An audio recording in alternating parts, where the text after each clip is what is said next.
you've mentioned that you've come to this peaceful place in your relationship. So I imagine you haven't always been in this peaceful place. Yeah. Um, can you share a little bit maybe about either the mistakes you made early on, maybe in different relationships, or what it took for you to come to a place where you are ready to become a master or to engage in this self training and self mastery in relationships? Mm. Hmm. I had one significant relationship before Sam, um, and I looked to him for everything. I just kind of my world got very, very small because it was like he was going to fulfill all my needs, and I didn't need to stay connected with my friends in the same way. And if my family were giving me maybe feedback about him, or their thoughts about him, or any of that, it's like I just tuned everything out, and I kind of made him everything. And that was, I lost myself completely, really, by the end of that relationship. Uh, yeah, and I think that's part of the whole projecting thing. It's like I wasn't doing these things for myself. I didn't have the self-love, so I was looking for it in him. And I've been very conscious with Sam of not doing that. It's different with Sam. It's not like that at all. And yet I'll still project the same things. I'll still look to her to love me in the ways that I'm not loving myself. If my thoughts about her are, you're not being kind to me, what's actually interesting in that is, where am I not being kind to myself? Is it the way that I'm talking to myself? Is it my critical self-talk? Is it just the things I do? Like, am I, working too hard, or not taking enough breaks, or not just being kind? Because at the end of the day, it's up to her what she does. That's her life. That's her actions. It's she's living that. What am I living to really get back into personal power? And I definitely was not in my personal power in my previous relationship. Wow, that is such a powerful piece of awareness. Thank you so much for sharing that.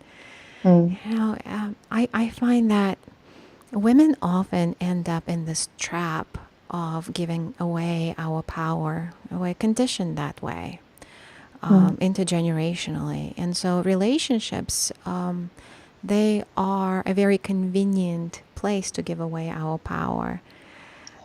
Right? Because again, Yeah. all these fairy tales, this Prince Charming will ride in on a white horse and they will solve our problems. Um, So that there is this expectation almost programmed into us that the partner will solve it for us, whatever yeah. Yeah. we don't like in ourselves. Oh no, you just the shoe needs to fit, and then you're golden. And Yeah. but you Yeah. came to this realization that you were not in your power, and I guess that fueled your resolve to get into your power, whatever that took. Yeah. Yeah. I was a teenager, when I first got into that relationship, and I didn't love myself. I didn't think I was amazing. So when someone came along who seemed to love me and think I was amazing, of course I was going to like leap onto that, like you say, like leap onto that horse and want to, ride away into that sunset. And it's like anytime we look to our partner to really fulfill any needs, really, I think this whole idea of us having needs in itself is to be questioned. Because if you think about it, if a single person can be happy, then these things aren't needs that we have in relationships. Yeah, maybe we might want this, but they're not needs. Otherwise, every single person would be dead, or at least miserable. So I can take care of myself, love myself, be there for myself, and then anything that my partner does is a bonus on top of that, and I can be so grateful for that. This is a thing that I've really discovered with this process of looking at my stories, is how grateful I am. So Sam does this thing, and rather than that being like, well, you've ticked that box, that's what you should be doing as my wife, it's like, oh my gosh, wow, that's so kind. That's so above and beyond what I need, because I actually don't need anything from you. Oh wow. So when you acknowledge that you actually don't have needs that have to be fulfilled by this person, right? This person is not obligated to fulfill any needs. So No. it's a very radical stance. And then everything Yeah. they actually do for you is such a gift. And it Yeah. puts you in a place of appreciation and such love and gratitude, as opposed to the place of expectation and disappointment, right? Yes. Which I is had a a very friend, common trap. such a common trap, so we think we have needs. This is kind of how the problem goes. We think we have needs. We think that our partner's job is to meet those needs. Mm-hmm. They then don't meet those needs because they're human. And then we feel frustrated and disappointed and bitter and resentful. So, and I had a friend who said expectations are premeditated resentments. I love that. It's brilliant, right? It's like, Absolutely yeah. brilliant. So what if I went into a situation with no expectations? So there's no past to compare with, there's no future to compare with, there's no other person to compare with, there's no fictional wife or husband that I'm comparing with, and I'm just seeing what's happening. And so let's say your husband is, you're at dinner, and let's say your husband picks up his phone and starts texting or looking at Facebook. For a lot of people, that's like, oh, he's not listening to me, he's not there for me, he's ignoring me, he doesn't care about me. Whereas if you have no expectations, you can just watch, like, oh my gosh, here is this beautiful man who I adore, and he's enjoying himself, and he's on his phone, and because he loves learning, or he loves people, or he's interested in the world. And you just watch what's actually happening rather than comparing it with the script of what he should be doing, which is like listening and being really interested in you. This is very advanced yoga you teaching, Corrina. This is not for the faint of heart. This is not for everybody. It's really not for everybody, because some people want to blame that husband for picking up the phone. And like I say, that's, for me, that's arguing for your pain. If you want to keep blaming him for doing what he's doing, Yes. it's just not going to take you where you want to go, which is peace, love, connection. Then you have to take the responsibility for the pain you're causing yourself Yes. through Yeah. these expectations. And actually, I had an ex-boyfriend who made this comment to me that also stopped me dead in my tracks, as I was telling him all about how our relationship is not working because, I have all these expectations and he's not meeting them.